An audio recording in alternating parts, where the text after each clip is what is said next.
الحمد لله الذي هدانا لهذا وما كنا لنهتدي لولا أن هدانا الله أشهد أن لا إله إلا الله وحده لا شريك له إقرارا به وتوحيدا وأشهد أن محمدا عبده ورسوله صلى الله عليه وعلى آله وأصحابه ومن سار على نهجه واستنى بسنته إلى يوم الدين.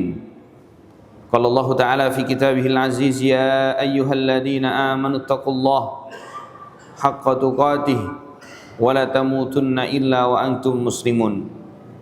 أما بعد وقال عليه الصلاة والسلام اتق الله حيثما كنت وأتبع السيئة الحسنة تمحها وخالق الناس بخلق حسن.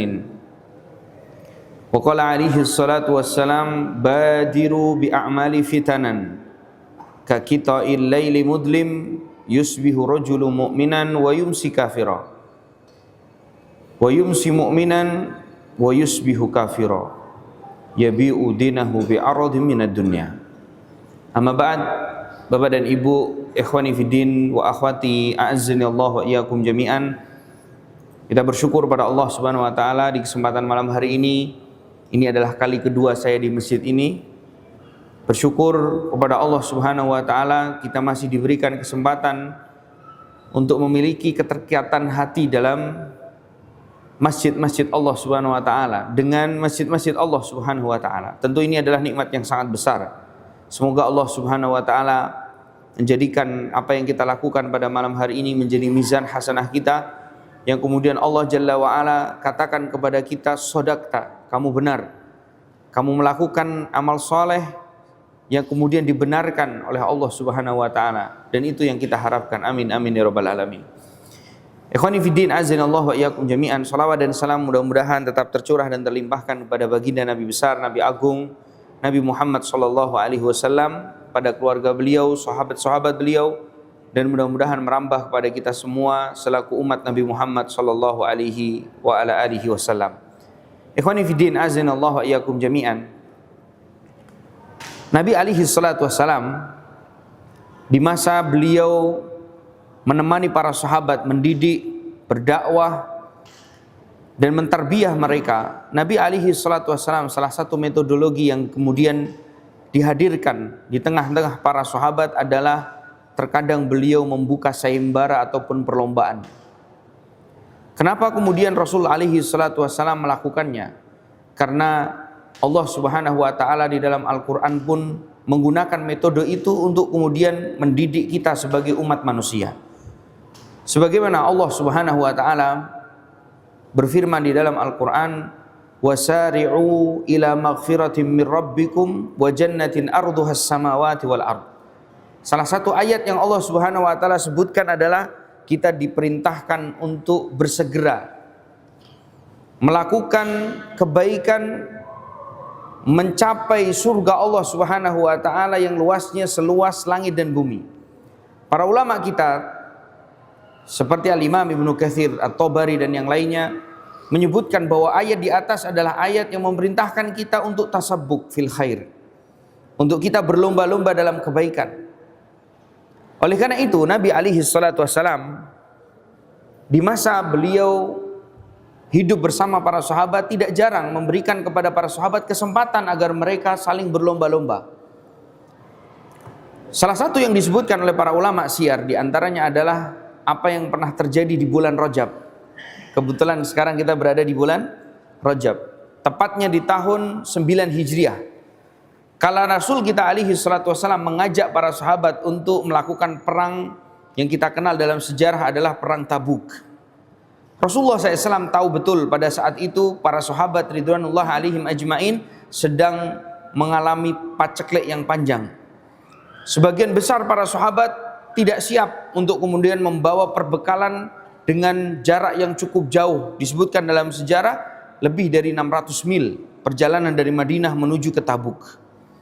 Sehingga mereka para sahabat sangat butuh ada orang-orang muhsinin yang kemudian membantu pasukannya agar kemudian mereka memiliki bekal yang cukup untuk dibawa dalam peperangan tersebut. Sehingga Nabi kita SAW, Bapak Ibu sekalian, beliau pun membuka sayembara. Beliau membuka perlombaan di tengah-tengah para sahabat ridwanullah alaihim ajmain. Seraya beliau bersabda, "Man jahasa jaisal usrah falahul jannah." Barang siapa yang membantu perbekalan dari pasukan yang kemudian susah dari pasukanku ini, jaisul usrah itu dikenal sebagai perang Dzatul Usrah, maksudnya adalah perang Tabuk. Dalam Islam, Bapak Ibu sekalian, ada di antara peperangan-peperangan yang dipimpin langsung oleh Rasulullah SAW yang dinamakan Dzatul Usrah. Yang pertama adalah perang Khandaq, kemudian selanjutnya adalah perang Tabuk. Kenapa? Karena pada saat itu memang pasukan Rasulullah SAW sedang sangat membutuhkan bantuan dan partisipasi serta uluran tangan para sahabat yang lain untuk kemudian apa? Mempersiapkan perbekalan perangnya. Sehingga Rasulullah SAW di tahun tersebut, tepatnya di bulan Rajab, beliau pun mengumumkan hal tersebut kepada para sahabat.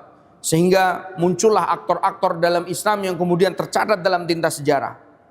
Salah satu di antaranya adalah Abu Bakar Siddiq radhiyallahu taala anhu. Beliau membawa seluruh hartanya, dihadapkan langsung kepada Rasul kita alaihi salatu wassalam.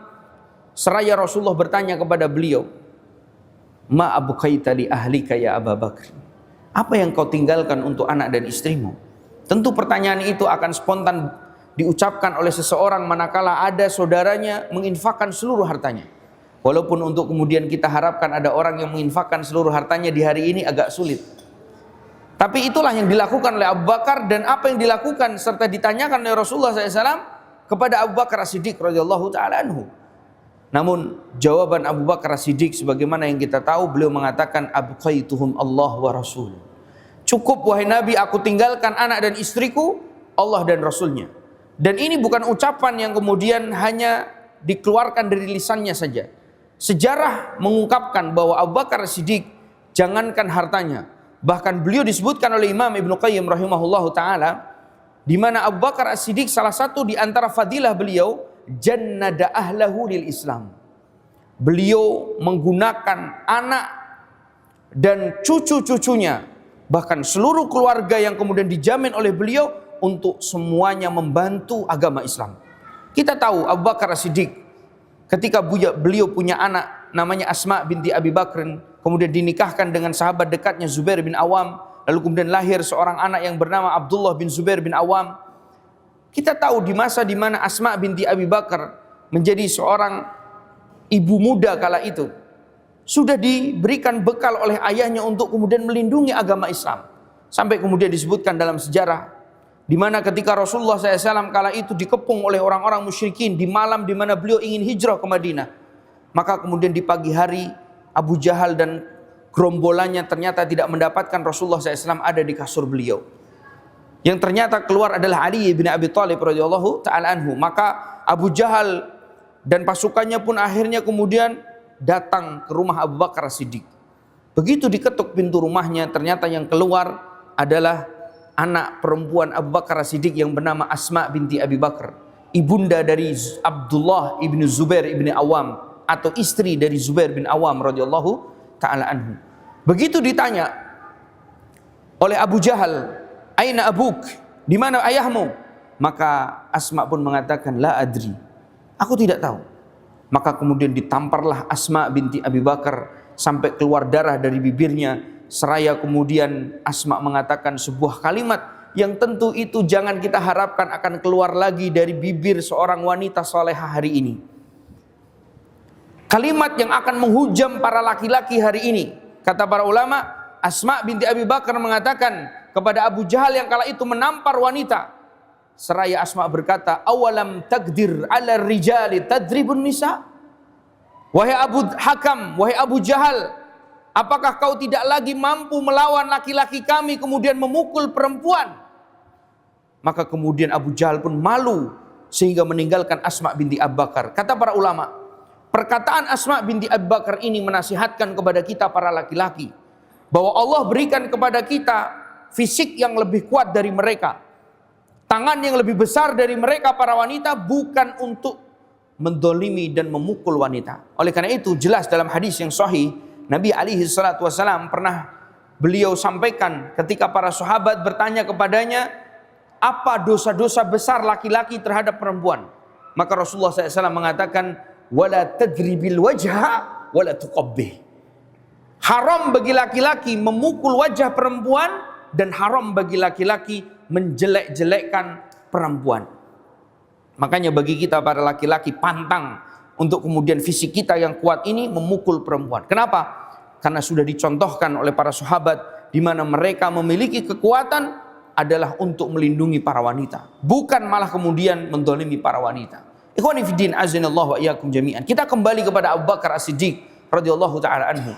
Lihat bagaimana Abu Bakar As-Siddiq radhiyallahu taala anhu telah kemudian mempersenjatai anak-anaknya, keturunannya untuk benar-benar membela agama Islam. Bahkan ketika Abdurrahman ibni Abi Bakar yang kala itu di tahun kedua Hijriah belum masuk Islam, lihat apa yang dilakukan Abu Bakar. Orang yang pertama kali maju menantang anaknya sendiri untuk duel 1 lawan 1 di dalam perang Badar adalah Abu Bakar As-Siddiq radhiyallahu taala anhu. Sehingga kata para ulama seperti Al-Imam Ibnu Katsir ketika menafsirkan ayat dalam Al-Qur'an, la tajidu qauman yu'minuna billah yuwaduna man hadallah. Salah satu yang disebutkan di dalam ayat tersebut adalah walaupun mereka adalah anak-anak mereka, tafsir tidak ada khilaf pendapat dari mereka para ulama adalah Abu Bakar As-Siddiq terhadap anaknya. Menunjukkan betapa Abu Bakar As-Siddiq ketika kemudian berjuang untuk Islam betul-betul totalitas tanpa batas. Sehingga benar ketika Rasulullah SAW membuka sayembara siapa yang membantu dan mau berkontribusi untuk kemudian membantu pasukan perangku, maka baginya surga. Orang yang pertama kali datang membawa seluruh hartanya adalah Abu Bakar As-Siddiq. Kemudian datang aktor kedua yang ini adalah merupakan orang yang paling banyak bersedekah di hari itu, yaitu Utsman ibni Affan radhiyallahu taala anhu. Beliau membawa kurang lebih 2000 dinar. 1 dinar itu sekarang kalau tidak salah mungkin bisa dicek 4 gram emas. 1 gram emas sekarang sudah mencapai 2 juta. Kali 2000 mungkin sekitar 16 miliar. Belum lagi beliau membawa 300 unta. Membawa 100 kuda dengan perlengkapan perangnya, itu sudah bukan lagi hitungan 1-2 juta. Itu adalah hitungan puluhan miliar. Diletakkan langsung di depan Rasul kita alaihi salatu wassalam. Sehingga beliau alaihi salatu wassalam, Nabi kita bersabda, ma dharra Utsman ba'da ma fa'ala hadzal yaum. Tidak akan pernah termudaratkan imannya Utsman ibni Affan dengan apa yang dia lakukan pada hari ini untuk Islam. Subhanallah. Dan kita tahu bahwa Utsman ibn Affan melakukan ini bukan hanya sekali pada kesempatan itu saja. Utsman bin Affan pernah membeli Bi'rur Rumah.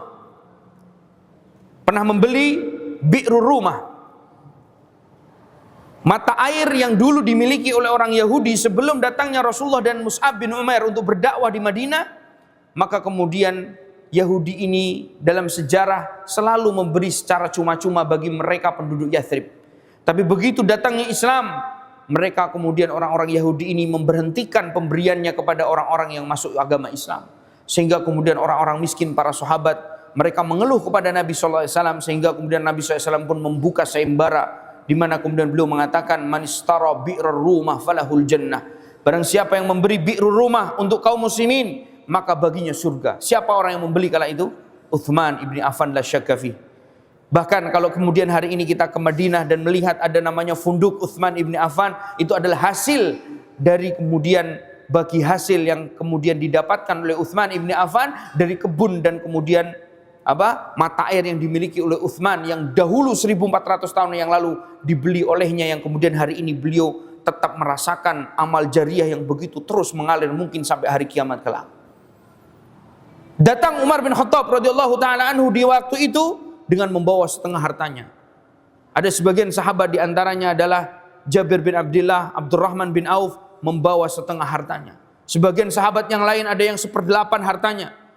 Dan subhanallah, tidak ada, kata Abdullah bin Mas'ud, satupun sahabat yang tidak ikut berpartisipasi dalam perlombaan tersebut. Sampai pun mereka para sahabat yang notabene paling miskin di antara mereka. Dan bahkan disebutkan oleh para ulama kita, ada seorang sahabat yang membawa hanya 1 mud gandum. Bayangkan 1 mud gandum dibawa, yang dimana sahabat tersebut tidak memiliki kecuali itu. Dibawa kepada Rasul kita alaihi salatu wassalam. Dan waktu itu Nabi SAW betul-betul menyambut setiap apa yang dilakukan oleh para sahabatnya dengan sukacita. Disambut dengan sukacita, ahlan, ahlan, marhaba, fadl, fadl, silahkan. Sampai tak terkecuali ada seorang sahabat yang paling miskin di antara mereka membawa 3 biji kurma. Beliau bawa di depan Nabi kita SAW, wallahi ya Rasulullah, tidak ada satupun kemudian di rumahku makanan kecuali ini. Tapi aku ingin jadikan ini sebagai wasilah untuk kemudian aku mendapatkan surga Allah Subhanahu wa taala dengan sedekahku ini. Maka kemudian Rasulullah pun sambut dengan sukacita. Tapi ada sejarah yang menggelitik sedikit oleh para ulama. Kita dihadirkan riwayat yang sahih di mana Khalid bin Walid yang kala itu baru 2-3 tahun masuk Islam. Seorang sahabat yang dikenal keutamaannya dalam Islam sebagai Saifullah, yang tidak kita ragukan lagi tentang bagaimana hebatnya Khalid bin Walid radhiyallahu ta'ala anhu. Begitu ada sahabat-sahabat yang miskin tadi bersedekah dan ikut berpartisipasi, ternyata Khalid bin Walid mengucapkan kalimat yang tidak disenangi oleh Nabi SAW. Khalid mengatakan kepada sahabat-sahabat itu, kepada temannya sendiri, kamu bawa pulang saja. Bahasa kita mungkin ke teman-teman, bawa pulang saja, kamu kan butuh juga kan, nggak usah ikut-ikutan, sudah kamu pulang saja. Subhanallah. Dan itu hal yang lumrah, wajar mungkin dilakukan oleh sebagian kita. Tapi tentu setiap kejadian yang kemudian ada pada mereka para sahabat untuk menjadi pelajaran bagi kita. Khalid bin Walid yang kala itu hanya bercanda kepada sahabat-sahabat Nabi SAW yang notabene mereka para sahabat miskin yang mau berpartisipasi. Sehingga kemudian Rasulullah SAW kala itu berdiri dan kemudian memarahi Khalid bin Walid, dan sighatnya itu untuk kemudian semua sahabat yang mendengarkan. Apa kata Nabi SAW? Ketika ada sahabat yang mengolok-olok ataupun mengejek atau kemudian mentertawakan sahabatnya yang lain, beliau bersabda, la tasubbu ashabi. Wahai sahabatku, jangan kau cela sahabatku itu. Fa walladzi nafsu Muhammadin biyadihi, demi zat yang jiwa Muhammad berada di tangannya, lau anfaqa ahadukum mithla uhudi dhahaba la yusawwi mudda ahadihim wala nasifahu. Kata Nabi SAW, kalau seandainya seorang di antara kalian bersedekah dengan sedekah sebesar gunung Uhud berupa emas, maka itu tidak bisa menyamai sedekah sahabatku yang tadi sedekahnya cuma 1 mud atau mungkin 3 biji kurma. Subhanallah, tidak bisa menyamai kalian dengan sedekahnya mereka. La yusawwi ahadihim nasifahu wala la yusawwi mudda ahadihim wala nasifahu, kata Nabi. Sungguh kalian tidak mampu menandingi pahala dan tingkat keikhlasan mereka walaupun 1 mud atau bahkan setengahnya. Subhanallah.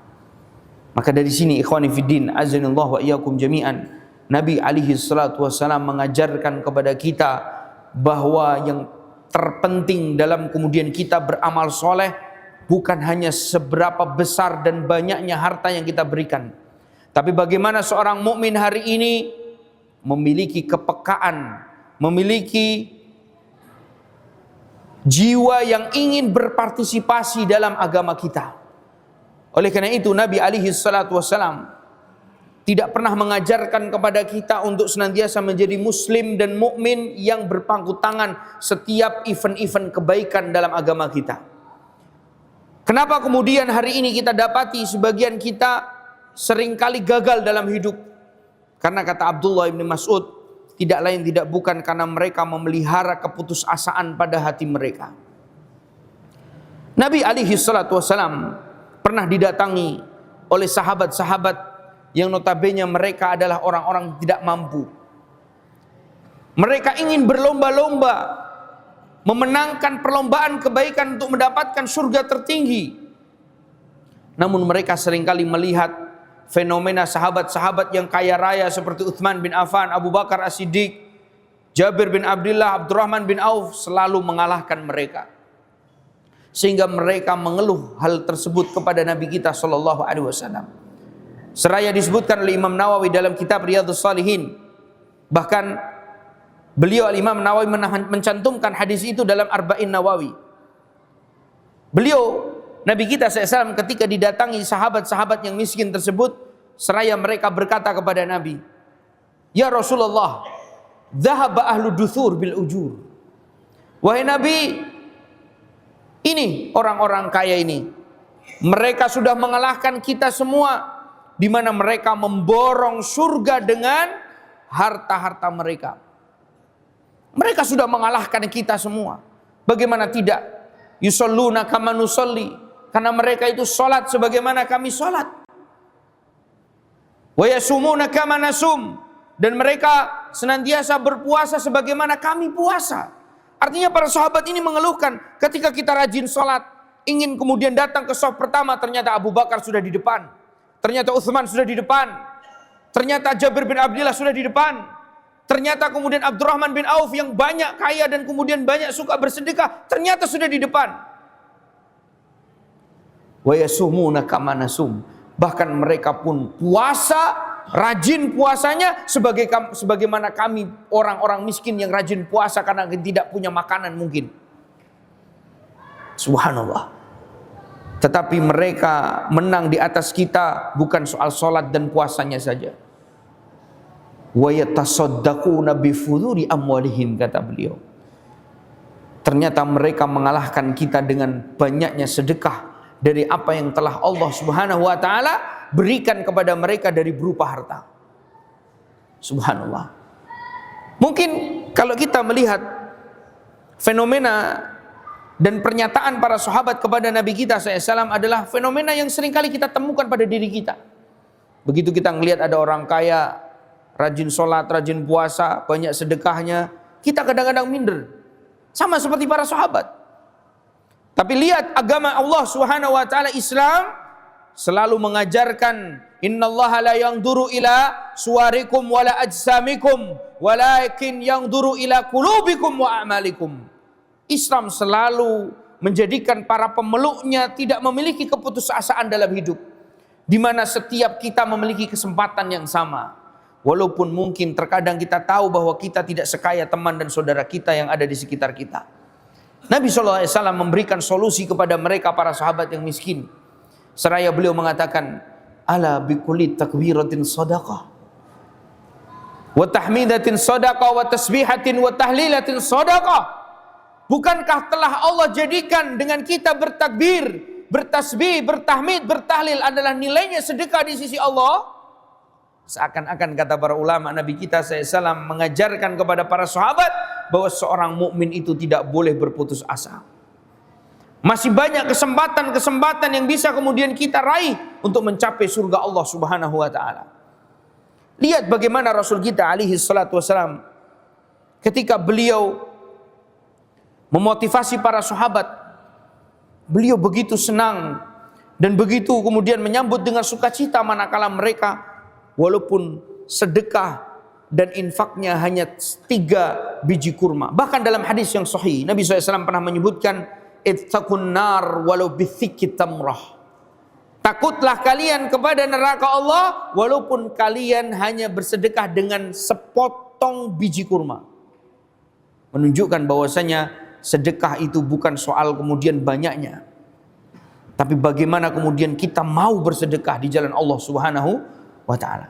Maka ikhwan fillah azinallahu wa iyyakum jami'an, dalam athar yang sahih Abdullah bin Mas'ud radhiyallahu taala anhu, beliau pernah menyatakan, al-halaku fitnatain. Ingat, kebinasaan manusia itu ada pada 2 manusia yang memelihara 2 sifat. Yang pertama adalah al-kunut, dan yang kedua adalah al-ujub. Jadi kalau orang kemudian kita ini mukmin, kita pelihara yang namanya putus asa dalam hidup, merasa minder, aduh kayaknya saya nggak bisa, aduh kayaknya saya nggak mampu, aduh udah biarkan dia saja, saya nggak bisa apa-apa. Ya, saya baru beberapa hari yang lalu, saya kemarin sampaikan juga di musola apa itu, sebelum saya antarkan Syekh ke Bali ini, saya sebenarnya eventnya sekarang ini saya tidak semerta-merta ke Bali Bapak Ibu. Jadi saya nemeni Syekh, beliau kebetulan berencana bangun masjid di Semarang, kemudian beliau pengen tahu Bali itu seperti apa. Saya sudah kasih tahu di Bali itu begini Syekh, begini. Malah tambah senang, pengen, ayo coba kita ke sana. Nah, jadi saya ke Bali ini karena spontanitas saja nemeni Syekh. Sebelum saya ke bandara, saya ngelihat ada truk. Kalau di Jawa suka truk-truk itu ditulisi Pak ya. Ada truk tulisannya Jawa. Ojo mung dadi penonton, tapi dadio lakon. Subhanallah. Maksudnya apa? Jangan cuman jadi para penonton, tapi jadilah para aktor dalam kebaikan. Subhanallah.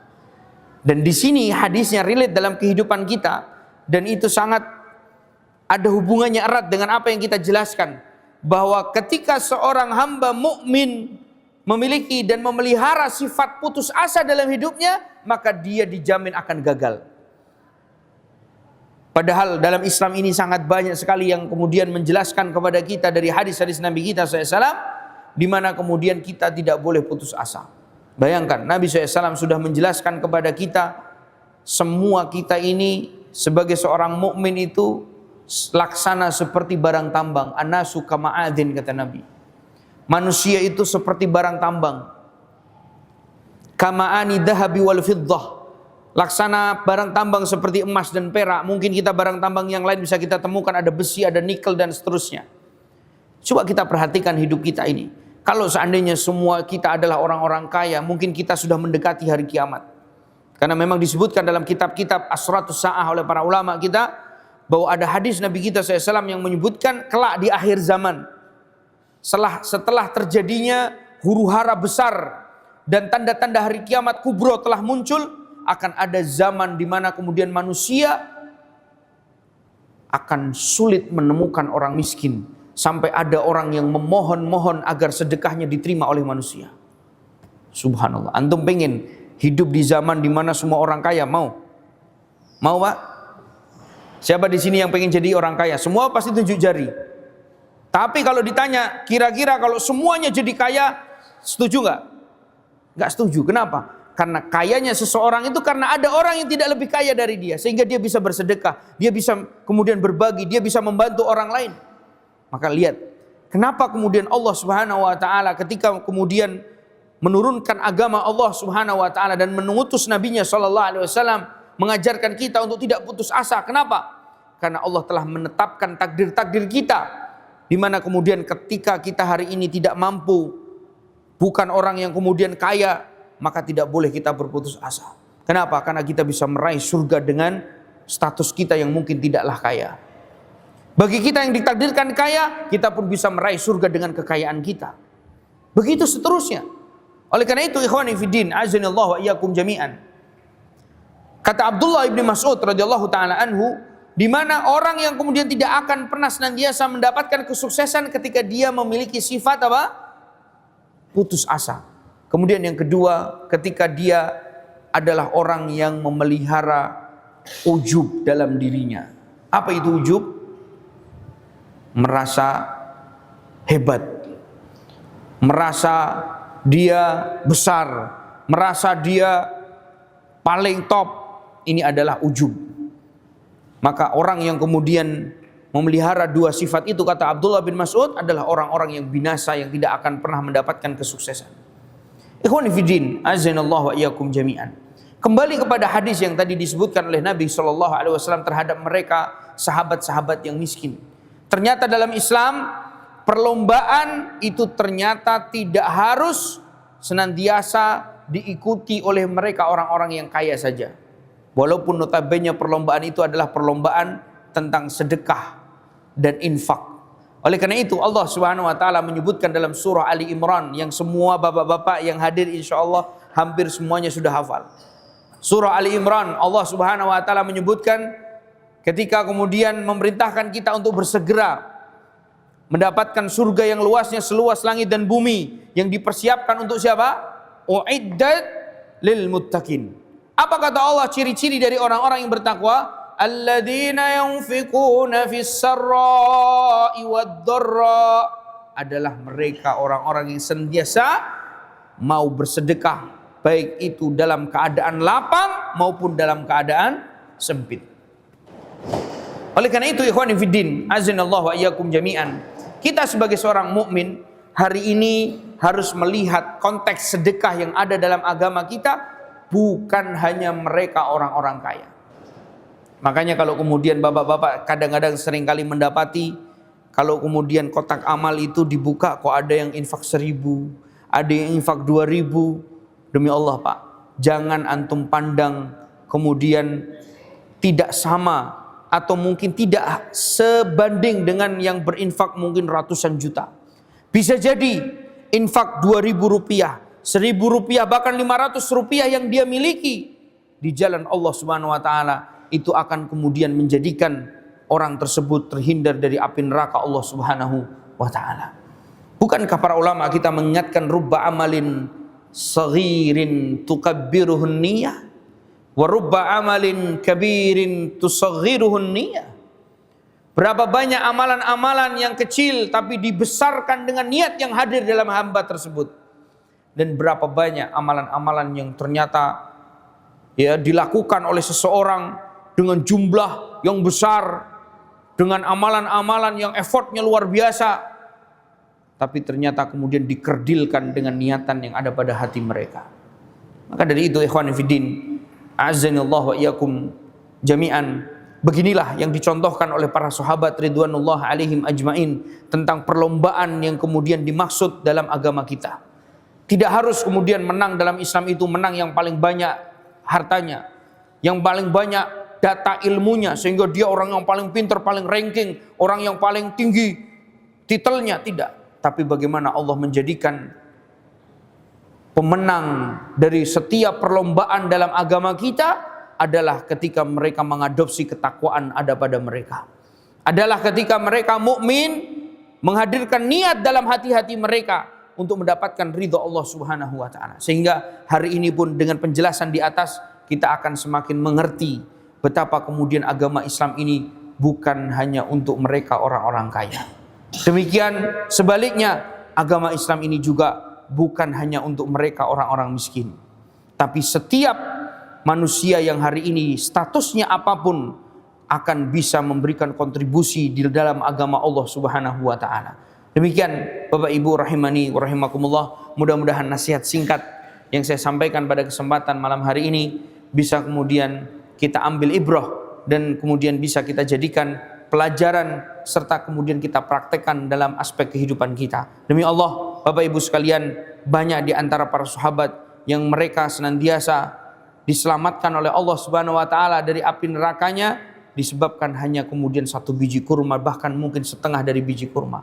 Maka jangan sampai uang 1.000 rupiah yang ada pada diri kita, 2.000, 5.000, 10.000 yang ada di rumah-rumah kita, hanya kita nantinya akan tinggalkan begitu saja.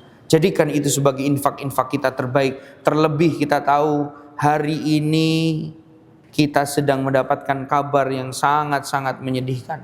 Saudara-saudara kita di Sumatera, Bapak Ibu, sedang membutuhkan uluran tangan kita. Saya tidak sedang menggalang donasi, tidak, tapi sedang saya memberikan motivasi kepada setiap kita yang hadir di masjid ini, termasuk untuk diri saya. Ayo kita ulurkan tangan kita. Kenapa? Karena ketika kita bersedekah membantu saudara kita, menolong kemudian orang-orang yang beriman di sekitar kita, maka Allah akan datangkan pertolongan kepada kita. Siapa di antara kita yang tidak punya masalah? Siapa di antara kita yang tidak butuh pertolongan Allah? Maka Nabi SAW menegaskan, innallaha fi auni abdi maka nal abdu fi auni akhi. Sungguhnya Allah akan bersama seorang hamba manakala hamba tersebut menolong saudaranya. Ya, bahkan kalau ada bapak-bapak yang sekarang mungkin sakitnya belum kunjung sembuh, ada satu kalimat yang disebutkan dalam riwayat, dawu mardakum bis sadaqah. Obatilah sakit-sakit kalian dengan sedekah. Bisa jadi dengan kita bersedekah, ya, dari harta yang Allah Subhanahu wa Ta'ala berikan kepada kita, Allah kemudian sembuhkan penyakit kita. Amin, amin ya rabbal alamin. Demikian Bapak Ibu rahimani wa rahimakumullah, kita akhiri kajian pada kesempatan malam hari ini dengan doa kafaratul majlis. Subhanakallah bihamdika asyhadu an la ilaha illa anta astaghfiruka wa atubu ilaik. Mungkin ada pertanyaan atau tidak ada? Fadal, Bapak ada pertanyaan. Fadal.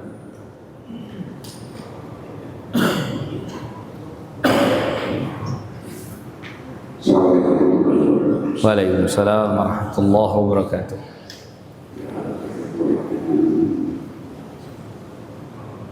Ustaz dari utarakan tentang bencana yang dialami saudara kita di Aceh, dengan Sumatera Utara dan Sumatera Barat. Sampai saat ini masih belum diputuskan pemerintah ini bencana nasional. Gimana tanggapannya Ustadz? Sedangkan orang yang mau bantu sebegitu banyak, bahkan kita lihat di medsos itu sudah kasar-kasar katanya orang sama terhadap presiden kita. Kenapa mereka tidak terbuka hatinya untuk membantu segera dari luar mengizinkan bencana-bencana nasional? Apakah kira-kira pendapatnya Ustadz? Assalamualaikum warahmatullahi wabarakatuh. Waalaikumsalam warahmatullahi wabarakatuh. Pertanyaannya terkait tentang kenapa pemerintah kita belum menetapkan sebagai bencana nasional gitu ya Pak. Yang pertama, ketika memang kita melihat itu harusnya adalah ditetapkan sebagai bencana nasional sehingga kemudian nanti akan memungkinkan pertolongan, bantuan baik itu dalam maupun dari luar negeri itu bisa maksimal ke daerah-daerah tersebut, maka kita katakan kalau memang itu adalah memang terbaik, maka yang pertama harus kita lakukan adalah mengupayakan untuk kita punya relasi orang-orang yang bisa menyampaikan kepada pemerintah kita agar kemudian menyambungkan dan menyampaikan ini kepada para petinggi negeri kita.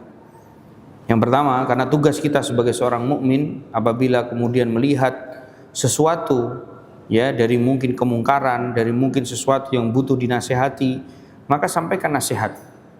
Ya, sebagaimana ini yang disampaikan oleh Nabi sallallahu alaihi wasallam, ya, idza ra'a minkumul munkarra falyughayyirhu biyadihi. Apabila seorang di antara kalian melihat kemungkaran, kalau kita memang melihat ini adalah sebuah kemungkaran, tidak menetapkan ya status bencana nasional adalah merupakan kemungkaran, karena Bapak tadi berdoa juga bahwa kenapa mereka tidak terketuk hatinya, ini menunjukkan kan kita melihat ini ada kemungkaran, maka kemudian hendaknya kita mengubahnya dengan tangan kita. Nah, dengan tangan kita ini disebutkan oleh para ulama adalah dengan orang-orang yang memiliki kemampuan dan akses untuk bisa menyampaikan kepada orang yang melakukan kemungkaran itu. Ya, sebagai contoh ketika kemudian ada seorang wanita ibu-ibu melakukan kemungkaran, ya, maka kemudian yang dilakukan oleh orang yang melihatnya, ya, tentu yang pertama menghubungi suaminya, karena orang yang paling mudah dan yang paling memiliki wilayah untuk mengakses pada kemungkaran yang dilakukan oleh ibu itu adalah suaminya. Bahasa gampangnya seperti itu contohnya. Artinya ketika kemudian ini adalah kemungkaran yang dilakukan oleh pemerintah kita, maka lakukan upaya yang kemudian konkret, jelas, dan itu ya logis serta relevan, yaitu dengan kita menghubungi orang-orang yang mungkin di sekitar kita bisa menyampaikan kepada para petinggi negeri. Bahasa gampangnya kalau kita punya akses ke wali kota, mungkin tidak punya akses ke gubernur, maka kita ke wali kota dulu untuk disampaikan ke gubernur. Ketika kemudian gubernur itu nanti kemudian mendengar aspirasi dan kemudian desakan atau kemudian usulan serta nasihat-nasihat dari masyarakat yang berkompeten untuk memberikannya, maka kemudian dia menyampaikan kepada presiden dan begitu seterusnya. Atau kemudian kita bisa langsung bypass kepada presiden dengan cara-cara yang mungkin kita bisa lakukan dengan mengirim surat, dengan kemudian kita mengirim hal-hal yang bisa dibaca oleh presiden dan seterusnya. Ini yang pertama. Kemudian yang kedua, tentu kita tahu dalam sebuah keputusan, ya, sebuah negara ataupun kerajaan itu pasti ada politik yang praktis terjadi di sana. Oleh karena itu, selain kita berupaya, maka yang kedua adalah jangan lupa hubungkan doa-doa dan harapan kita kepada Allah Subhanahu wa taala. Nabi SAW menyebutkan wala yaruddul qada illa du'a. Tidak ada yang bisa merubah qada dan qadar Allah kecuali doa-doa kita. Oleh karena itu, manakala kita memang peduli dan kita melihat ini sebuah kemungkaran dari kemudian tidak menetapkan ini sebuah bencana nasional, ini adalah sebuah kemungkaran, maka setiap hari kita mengangkat tangan kita, ya Allah, mudahkan negeri ini untuk ini dan itu, mudahkan presiden, mudahkan ini untuk kemudian ini dan itu. Angkat tangan kita kepada Allah Subhanahu wa taala. Kenapa? Karena kadang-kadang upaya yang kemudian kita lakukan dari yang tadi dicontohkan di awal, di mana poin pertama adalah melakukan langkah-langkah konkret, itu adalah upaya-upaya dunia. Itu adalah ikhtiar kita. Tetapi ingat, fa idza azamta fatawakkal 'alallah. Nabi SAW ya mengingatkan, apabila engkau senantiasa sudah berazam, sudah kemudian berusaha menasihati, sudah berusaha berupaya untuk kemudian memberikan saran, masukan dan seterusnya, maka jangan lupa kita harus tawakal kepada Allah Subhanahu wa taala. Kita harus tawakal kepada Allah Subhanahu wa taala. Serta yang ketiga, kita juga tidak boleh berpangku tangan. Ya, karena kita tidak dilarang untuk membantu saudara kita di sana, maka kumpulkan bantuan sebagaimana yang dilakukan oleh takmir masjid dan juga kemudian Basnas yang kemudian bekerja sama dengan takmir masjid. Untuk apa? Mengumpulkan dana-dana dari kaum muslimin yang kemudian kita kirimkan kepada saudara-saudara kita di sana.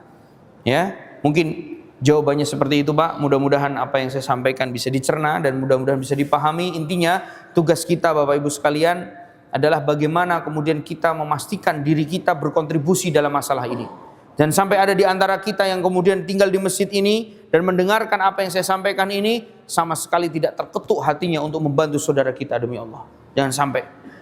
Walaupun mungkin 5.000, 10.000 yang kita keluarkan, ataupun doa-doa kita yang kita angkat kepada Allah Subhanahu wa taala untuk saudara-saudara kita, itu adalah bentuk nyata keimanan kita kepada Allah Subhanahu wa taala. Bahkan dalam hadis yang sahih, Nabi sallallahu alaihi wasallam pernah menyebutkan tentang bagaimana kita itu harus membuktikan dengan sedekah iman yang ada pada diri kita.